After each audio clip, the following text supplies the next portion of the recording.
Going live. Okay, welcome to this week's Attaining the World's Beyond review. Today we're going to continue, we're going to wrap up on chapter 16, which we have covered extensively in the last 3 weeks anyway. And then we're going to start on chapter 17, which is merging with the Creator. For me, by the time I got to the end of chapter 16, there was this small portion which talks about the fundamental outlooks. And it talks about the various ways in which we perceive the world and the various concepts that we have about the world. But I really think that perhaps we should read that section because it says, because we lack concrete information about the structure and function of the higher elusive notions, we cannot feel, we cannot permit ourselves philosophize, and we argue about something that we really do not know much about, but we really think that that's what it is. And we've devised concept of trying to understand the world. And it talks about four different concepts that we use to try and explain ourselves what the soul is and what the body is. One is the religious concept, the other is the duality concept, and then the non-believer concept, and then the modern concept. Actually, by the time I read these four versions of concept, I reached the conclusion, I just had this flash of light to say, now I understand what Kabbalah is all about. Because I suddenly realized that Kabbalah is a science, but it's a science that through another level of mind, because all these different concepts of the religion is believes that yes, there is a soul. The soul is in the body, and the body, when the soul leaves the body dies, and it talks about it's indivisible and all that stuff. The other one says, no, there is no soul, there is no spiritual qualities. Actually, the qualities are all based on the way the brain works with the nervous system. Then there's another one that talks about something that in between. But it just makes you, then I suddenly realized that actually, unless we are in complete faith with the Creator, in other words, we shut down the five senses, we cannot see what's beyond the five senses, because the five senses blocks what's beyond the five senses. And that's what Kabbalah actually talks about. And it's interesting, by the time I navigate to chapter 17, that's exactly how chapter 17 opened up. So yeah, it's a very interesting. And so in other words, we can never tell we don't know what the body is, we don't know what the soul is, because we are defining everything based on form and material composition and qualities rather than what beyond the material. Over to you, Francis. Yeah, thank you, Sheila. But it's also fascinating that as humans, even the very things that is in front of us that we think we know, what the book describes as material, as you said, Sheila, we don't really know. We don't know it. We only see the forms of it because we talk about, like, I mean, when you do science, you are told about the functional units of objects, right? The functional units or the building blocks. But what is the building block made up of? And then you tell me it's atoms or electrons or whatever. What are those made up of? What is substance? What is substance itself? We don't know. We don't perceive those, let alone perceiving the upper world or the creator. We don't, as you said. We don't perceive what a soul is. We don't perceive what a body is. And we don't even know what is that body that is spoken of in this book and that eternal I. Now I go back to the word where he says, Dr. Lightman says, faith is a perception of the creator, to perceive the creator. Now, what organ do I need to perceive the Creator? As you said, a person needs a completely different organ to perceive the Creator.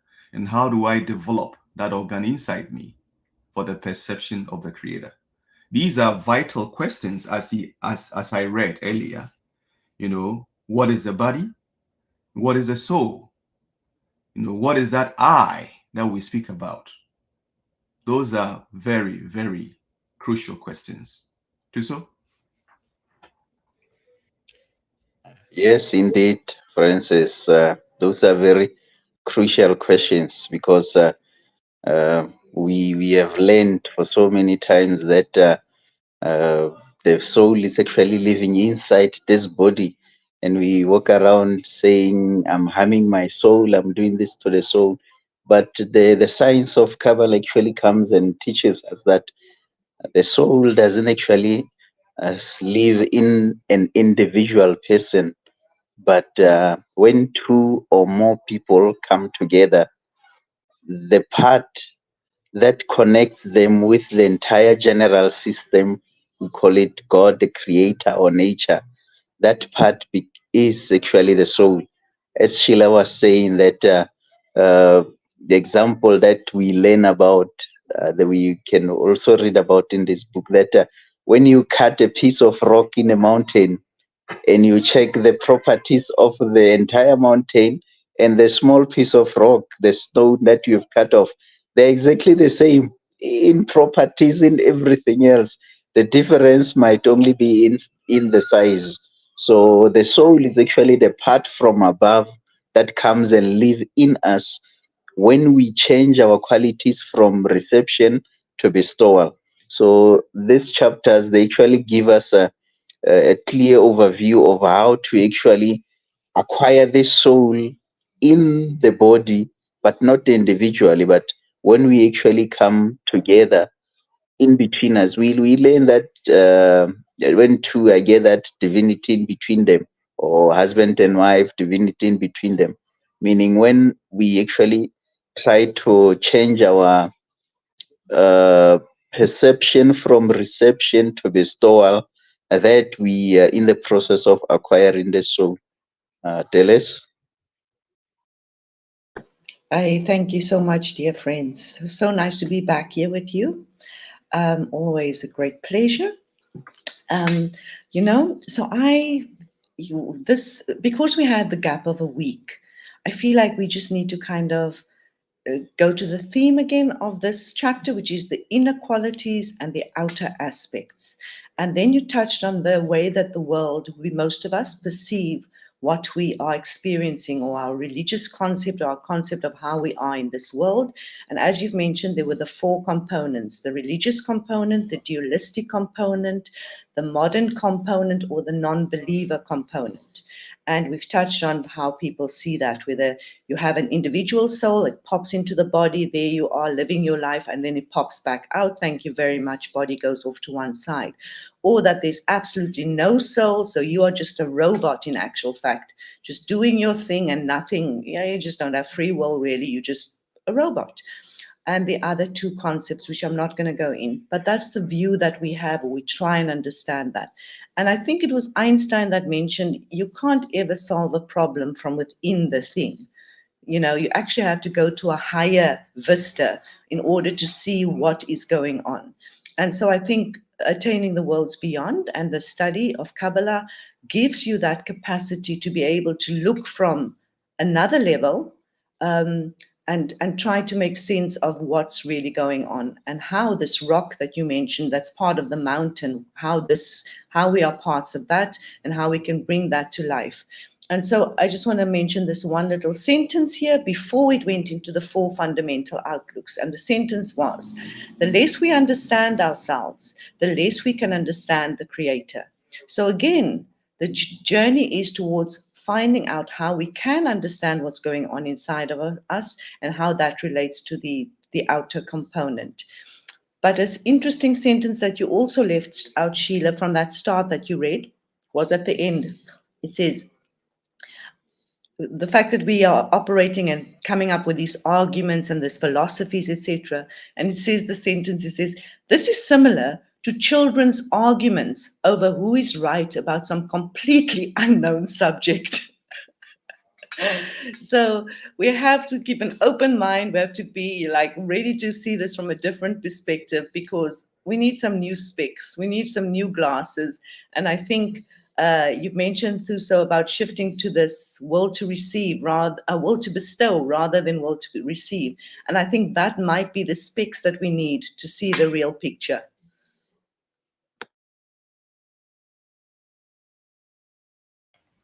Excellent. Perfect. Because I'm going to now navigate to chapter 17, because chapter 17 is a nice opening to all of this, because the title of this chapter is Merging with the Creator. Now, it's important that we understand what we mean by the Creator. We've already defined Creator in the previous chapters. And we also talked about faith in previous chapters. So I wouldn't want to waste time going back to it. And if you're watching this for the first time, please check all the different videos that we have put together, because we've covered this extensively.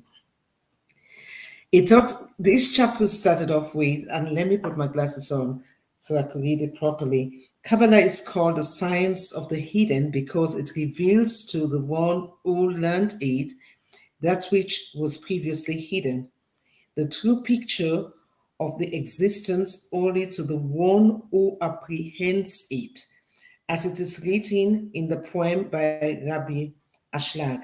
And this poem is a very important poem as well, because I had to go back and look at this. It says the poem is, oh gosh, I can't even read the poem at the moment. I don't know. Dennis, whosoever could read this poem. I can read it for you. The miracle truth, Francis, yes. go. It says something about the miracle truth, yes. The miracle truth will radiate, and the mouth will only utter the truth, and all that will reveal in confidence you will see, but no other. In other words, the only person who knows the truth is the person who sees the truth, because just like the previous chapter talks about inner qualities and outer aspect, you only see based on your inner qualities, and your inner quality depends on the perception through which you're seeing. And suddenly you begin to make the connection here that, well, Kabbalah teaches that to really perceive the Creator and all that exists beyond our five senses is to have the same sense as the Creator. You cannot have another mind different from the Creator. So I was thinking, well, just imagine all of us suspend how we're thinking, how our belief system, everything that we all, which is creating this world that we see, all of it was restricted. What is left? Emptiness. There's nothing. But if we then connect what is now left and say, okay, we want to connect to the higher force and cling to everything the higher force is doing as the truth, then now we have connected to the mind of that higher force through faith. And then we are bound to see something different. And suddenly it hit my face that now I understand why Kabbalists write books that we cannot understand, because they're writing from that level where nothing in this world was taken into consideration. Everything of the higher world is what they saw everything through. And this poem made sense. Anyone else want to say something? I just wanted to say, just from what you're saying, so the path we are trying to follow is a pathless path. It's not like a trail that is lying in front of me physically. And he sums it up beautifully with a sentence. He says, thus the path we are trying to understand is a gradual alteration of our inner qualities, our desires. Sums it up so beautifully. So in the end, everything is internal. Everything, our emotions, as he points out, going through emotions going through motions, and overcoming time and ascending beyond the realms of the physical.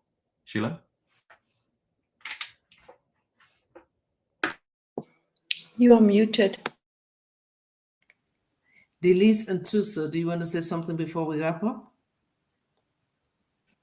I think Okay. Francis wrapped it very well. Okay, I won't spoil it then. So until next week, thank you for today's session, and we'll see you next week.